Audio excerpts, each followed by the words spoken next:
আসসালামু আলাইকুম।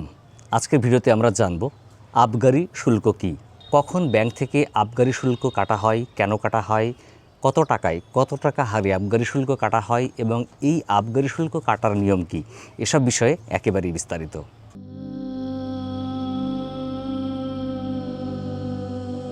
আপনারা জানেন যে ব্যাংকে যদি আপনার আমানত জমা থাকে বা ব্যাংকের টাকা থাকে, তাহলে ব্যাংক কর্তৃপক্ষ আপনার ব্যাংকের হিসাব থেকে নির্ধারিত হারে একটি শুল্ক কেটে থাকেন।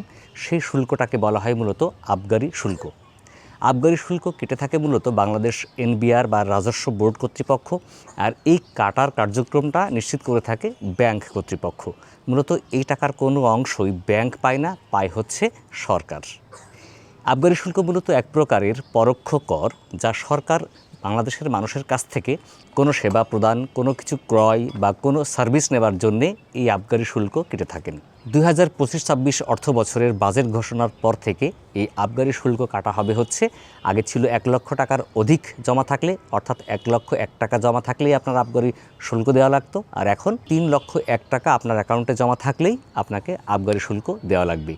এবং যদি আপনার অ্যাকাউন্টে 3 লক্ষের কম টাকা থাকে বা রাউন্ড ফিগার 3 লক্ষ থাকে, তাহলে আর আবগারি শুল্ক দেওয়া লাগবে না। খেয়াল রাখবেন যে এক পঞ্জিকা বছর বা ক্যালেন্ডার ইয়ারের 1 জানুয়ারি থেকে 31 ডিসেম্বরের মধ্যে 1 ঘন্টা বা 1 মিনিটের জন্যও যদি আপনার অ্যাকাউন্টে 3,01,000 টাকা বা তার বেশি পরিমাণ টাকা জমা থাকে বা জমা হয়, তাহলেই আপনার এই আবগারি শুল্কের আওতায় আসবে এবং আপনার অ্যাকাউন্ট থেকে আবগারি শুল্ক কাটা হবে। আবার যদি এমন হয় যে 1 ক্যালেন্ডার ইয়ারে বা 1 পঞ্জিকা বছরের মধ্যে একাধিকবার আপনার ব্যাংকে 3 লক্ষ টাকার অধিক লেনদেন হলো, এমনও হতে পারে যে 3,50,000, 3,02,000 টাকা, 3,20,000 টাকা, এই পরিমাণ টাকা বারবার লেনদেন হচ্ছে বা একাধিকবার হয়েছে, তার জন্য কিন্তু আপনার টাকাটা একবারই দেওয়া লাগবে।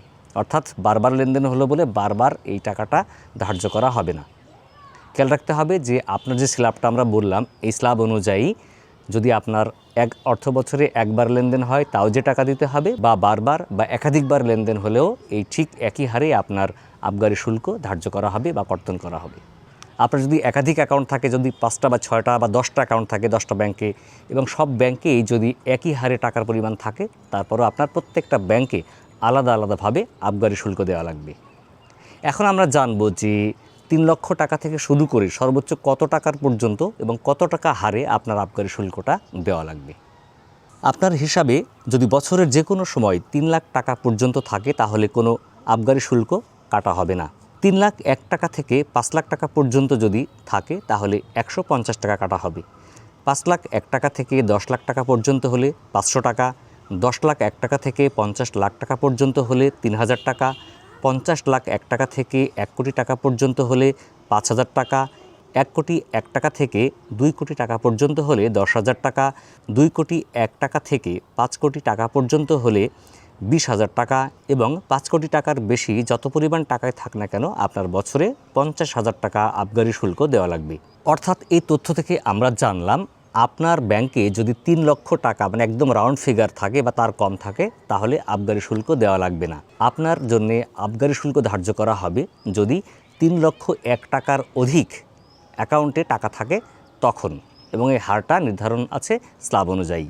অর্থাৎ আপনার যতগুলো ব্যাংক অ্যাকাউন্ট থাকবে, তার মধ্যে যতগুলোই অ্যাকাউন্ট থাকুক না কেন, সব অ্যাকাউন্টেই যদি 3,01,000 টাকার ঊর্ধ্বে টাকা থাকে, তখনই আপনার উপর এই আবগারি শুল্কটা ধার্য করা হবে।